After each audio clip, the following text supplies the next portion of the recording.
If you understand English, but usually stop listening after 2 or 3 minutes, this episode is for you. You don't need to speak, you don't need to repeat, and you don't need to study anything today. All you need to do is stay with us for a few minutes, listen calmly, and you will understand more than you think. This is English Simplified, and my name is Alex.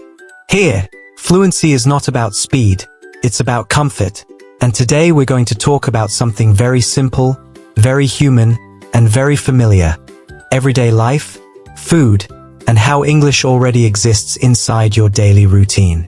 This episode is special because it's designed for listeners who are tired of forcing themselves, those who know a lot of words but feel stuck, and those who want to improve their listening comprehension without pressure. Today, we'll talk about learning English, everyday life, and food, not as a lesson, but as a conversation. And now, as in the previous episode, I'm not alone. Hi Alex, hi everyone, and thank you for being here with us. If you're listening right now, maybe while resting, maybe while walking, maybe while doing something simple, you're exactly where you need to be. This episode is not here to test you. It's here to accompany you. Thank you, Laura. And to everyone listening, this is a calm podcast, designed to be listened to slowly. You don't need to catch every word. You don't need to translate everything. Just listen, and let the language pass through you. Today's idea is simple. Learning English does not happen only when you study. It happens when English connects to your real life.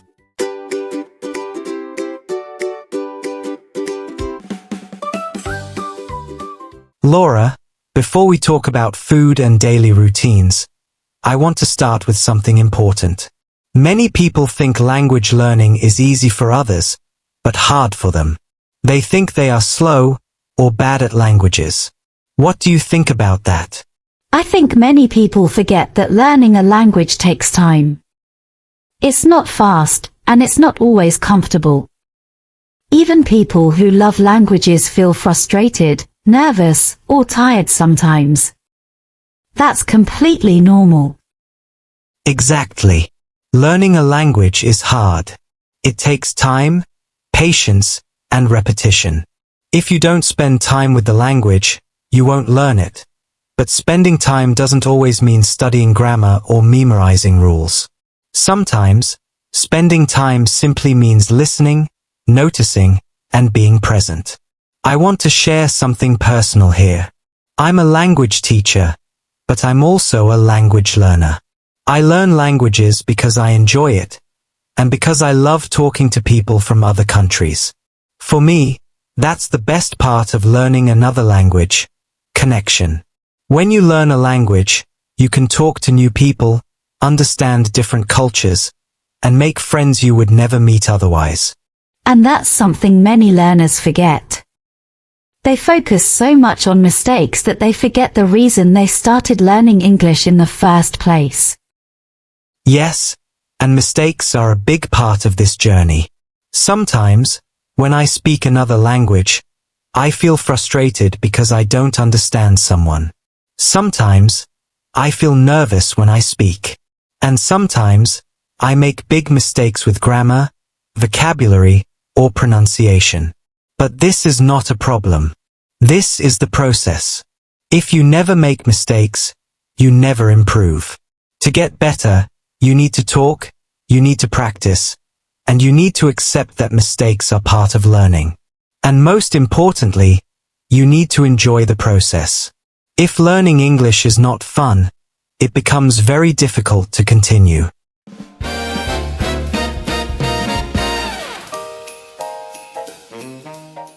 Now, let's bring English closer to daily life.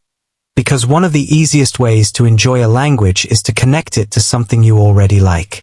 And for many people, that thing is food.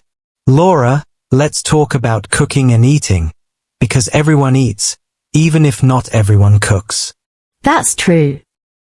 Food is something we all understand. Even if you don't know how to cook, you still eat every day, and you still talk about food. Exactly. And I want to be very honest here. I don't know how to cook very well. I don't know a lot about cooking. But I love eating, and because I love eating, I love talking about food. That's already enough to create a conversation in English. I'm also very lucky, because my wife cooks extremely well. She has a natural talent for cooking, which means that I eat very well. And food is a big part of our daily routine at home. And that's a great example, because you don't need to be an expert to talk about food. You just need simple words. Exactly. For example, my wife is Mexican, so she likes cooking Mexican food. Sometimes, she makes tacos. Tacos are simple, but there are many types of tacos, so every time, the meal feels different. This is a perfect example of how simple vocabulary can describe real life. I also tried cooking tacos in the past, but I don't cook very well, so my tacos were not very good. I once cooked tongue tacos, but I didn't cook them well. My wife cooks much better than I do, and that's okay. And that's important too. You don't need to be good at something to talk about it. You just need to be honest. Yes, the only thing I cook well is eggs. I love eggs, and I eat them almost every morning. For me, eggs are the perfect breakfast food. I usually eat scrambled eggs, but sometimes I eat other types of eggs, too. My favorite is Eggs Benedict. That's my favorite breakfast. And here's something important for English learners. When you talk about food, you're not just learning words. You're learning how to talk about habits. I eat eggs in the morning. I like pasta. I don't cook well. These are simple sentences, but they are powerful because they describe your life. And that's much easier than trying to invent complicated sentences. Exactly. My wife also makes pasta, and she makes it by hand. She doesn't buy pasta from the store. She makes the noodles herself, and they taste amazing. When you make pasta by hand, it tastes better. I love all types of pasta, but my favorite is ravioli. For me, ravioli is almost the perfect food. We also love Italian food. When we were in Italy, we ate incredible meals. Talking about travel, food, and daily routines is a natural way to practice English, because these topics are emotional and familiar. And when something feels familiar, the brain relaxes. Yes, and relaxation is key. This is why English Simplified exists. We don't rush. We don't force. We let English connect to things you already understand. In the next part of this episode, we'll continue this conversation by talking about dinner, family habits, eating together, and how daily routines can become your best English practice, without pressure and without stress. For now, just remember this. You are not bad at English. You are simply learning, and learning takes time.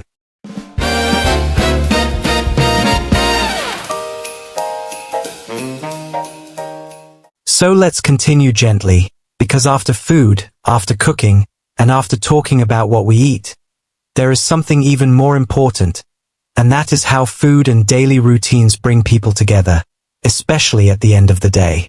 Dinner is not only about eating.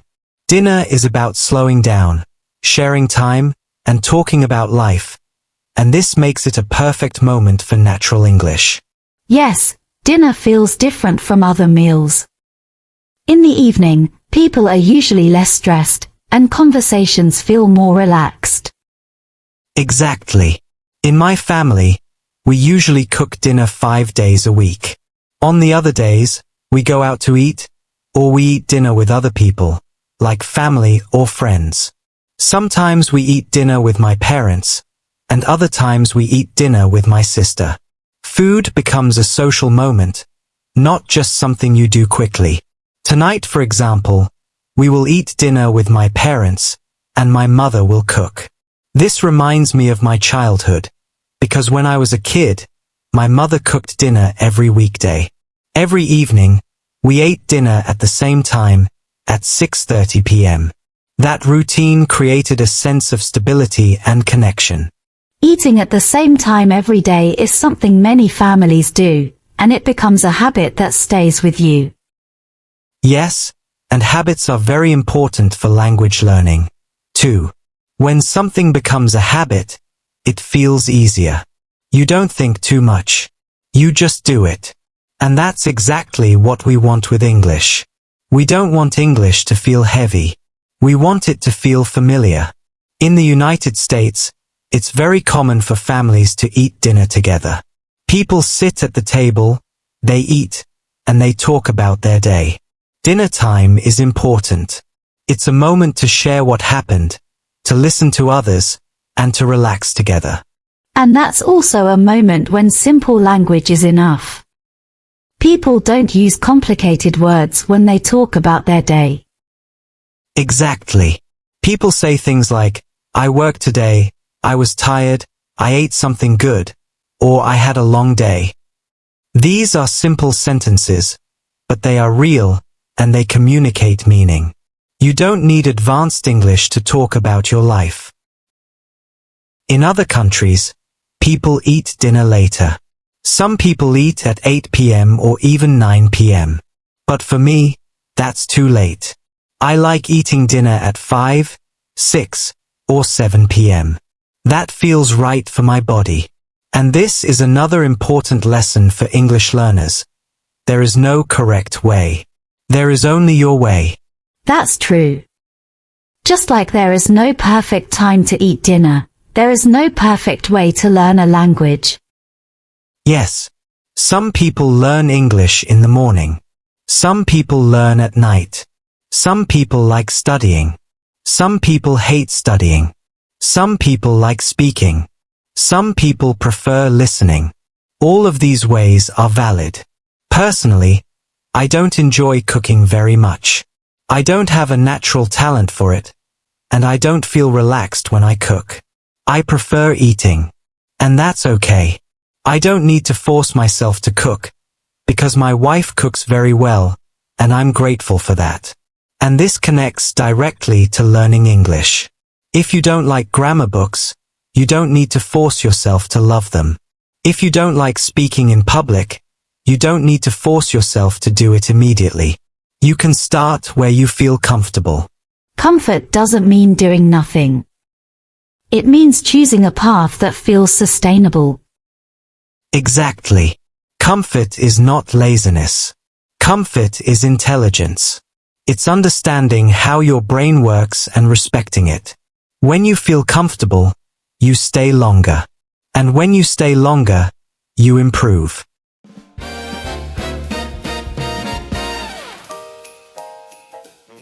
Many learners stop too early because they think they are not improving fast enough. They compare themselves to others.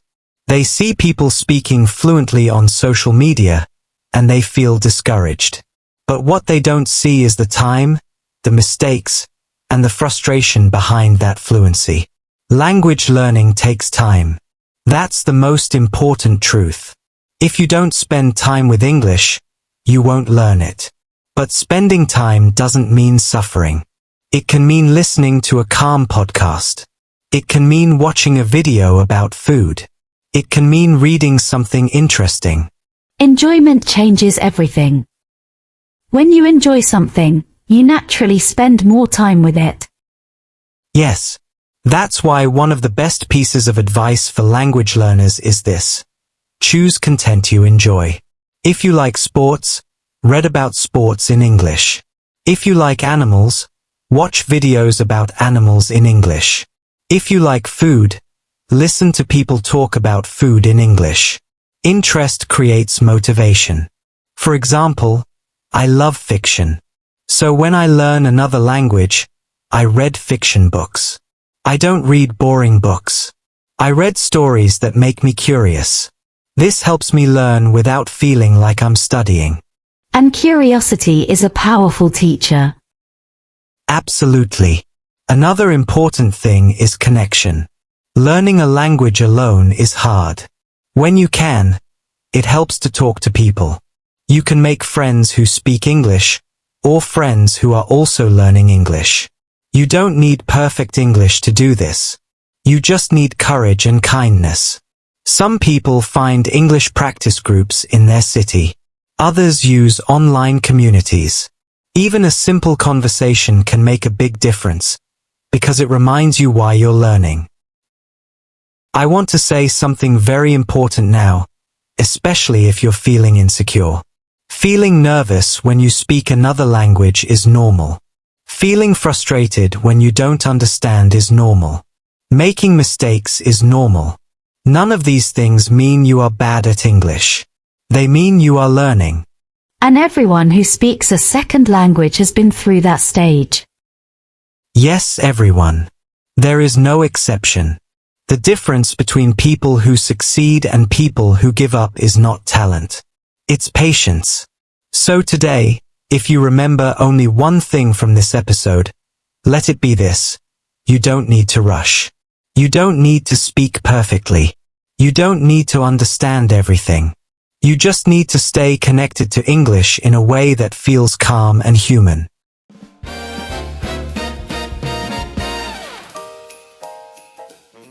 Before we finish, let's bring everything together. We talked about daily life. We talked about food. We talked about cooking and eating. We talked about family, habits, and routines. And we talked about learning English. All of these things are connected. Your daily life is your best English textbook. Your routine is your best practice.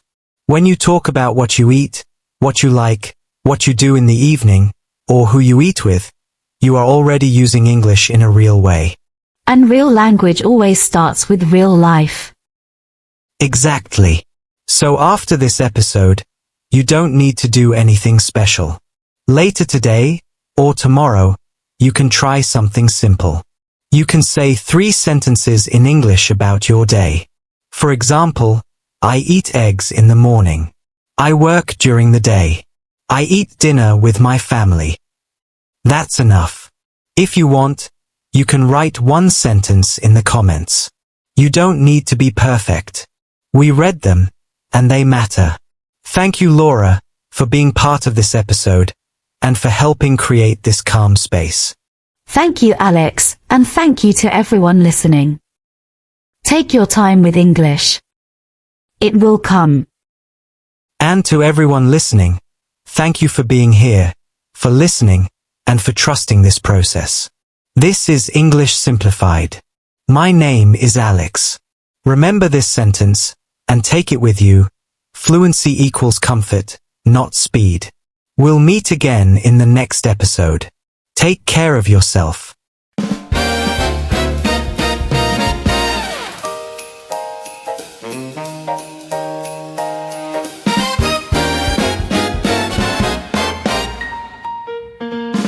Twinkle lights on a snowy street, velvet gloves and patent feet.